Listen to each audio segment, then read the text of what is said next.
Hi friends, welcome to Devan study circle general science. ఈ యొక్క general సైన్స్లో భాగంగా జీర్ణ వ్యవస్థ గురించి మనం తెలుసుకుంటున్నాం కదా.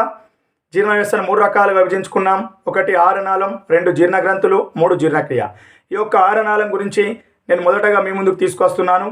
ఈ యొక్క ఆరనాళంలో మొత్తం 8 భాగాలు ఉంటాయని మనం చెప్పుకున్నాం.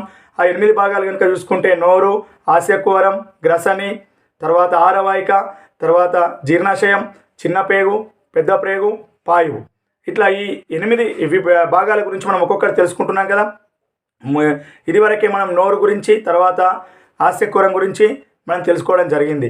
ఈ యొక్క నోరు గురించి తెలుసుకున్నాం. తర్వాత ఆస్యకుహరంలో దంతాలు ఉంటాయన్నాం, లాలజల గ్రంథులు ఉంటాయన్నాం, తర్వాత నాలుక ఉంటుందన్నాం. ఈ 3 భాగాల గురించి కూడా మనం తెలుసుకున్నాం. ఇప్పుడు ప్రస్తుతం గ్రసని గురించి మనం తెలుసుకుందాం. గ్రసని అనేది ఆరనాళం వాయునాళం యొక్క కూడలి. గ్రసని అంటే ఇక్కడ ఉంటుంది.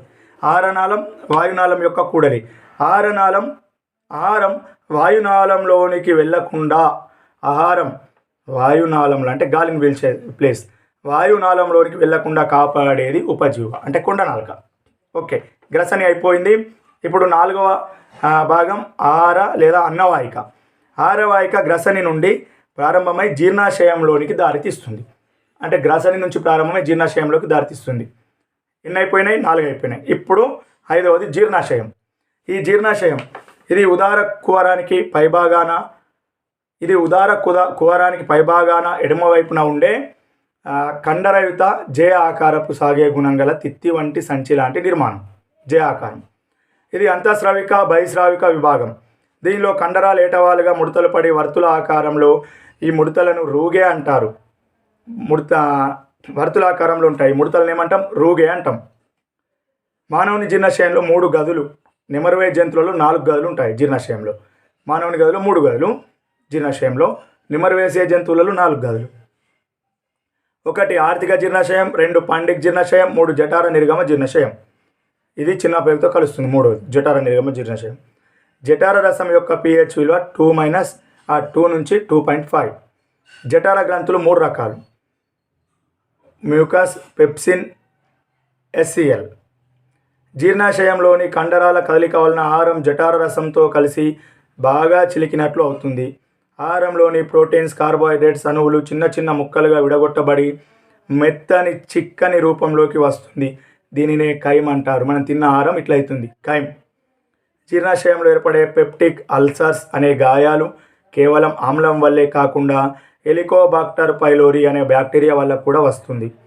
జీర్ణాశయంలో ఆమ్లత్వాన్ని తగ్గించు మందులు యాంటాసిడ్స్. జీర్ణాశయంలో లోపాలని కనుగొనుటకు ఎండోస్కోపీ లేకుంటే బెరియం మీల్ టెస్ట్ చేస్తారు. జీర్ణాశయానికి సంబంధించిన చికిత్సని బారియాట్రిక్ సర్జరీ అంటారు. జీర్ణాశయం విడుదల చేయు హార్మోన్స్: జఠర రసం ఉత్పత్తి, SCL రవాణా, క్లోమరస రవాణా, ఆకలిని పెంచుట, ఆకలిని తగ్గించుట, ఆంత్ర చూషకాలని ప్రేరేపించుట, జఠర రసం ఎంజైమ్లు.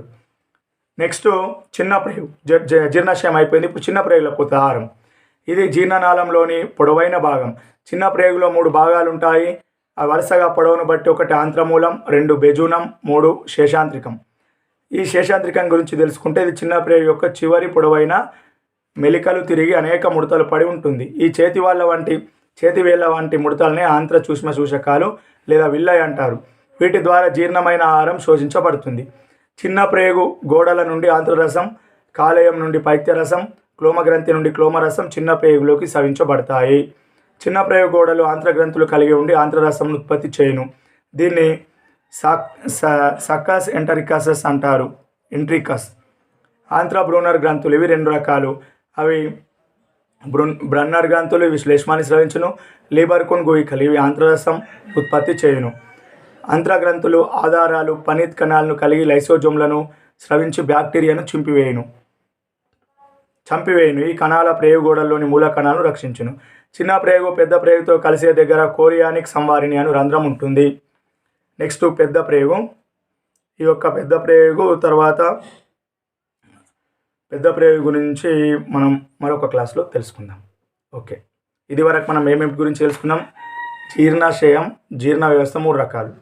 1 ఆరనాళం, 2 జీర్ణ గ్రంథులు, తర్వాత జీర్ణక్రియ. అయితే ఆరనాళంలో 8 భాగాలు ఉంటాయి అనుకున్నాం. నోరు తెలుసుకున్నాం. ఆశయకోరం తెలుసుకున్నాం. ఈ ఆశయకోరంలో మళ్ళీ దంతాలు, లాలాజల గ్రంథులు, నాలుక ఉంటాయని తెలుసుకున్నాం. 3 గ్రసని, 4 ఆరవాయిక, 5 జీర్ణాశయం, 6 చిన్న ప్రేగు వరకు మనం తెలుసుకున్నాం. ఓకే, మళ్ళీ మరొక క్లాసులో పెద్ద ప్రేగు గురించి మీ ముందుకు తీసుకొస్తాం. అందరికీ బాయ్.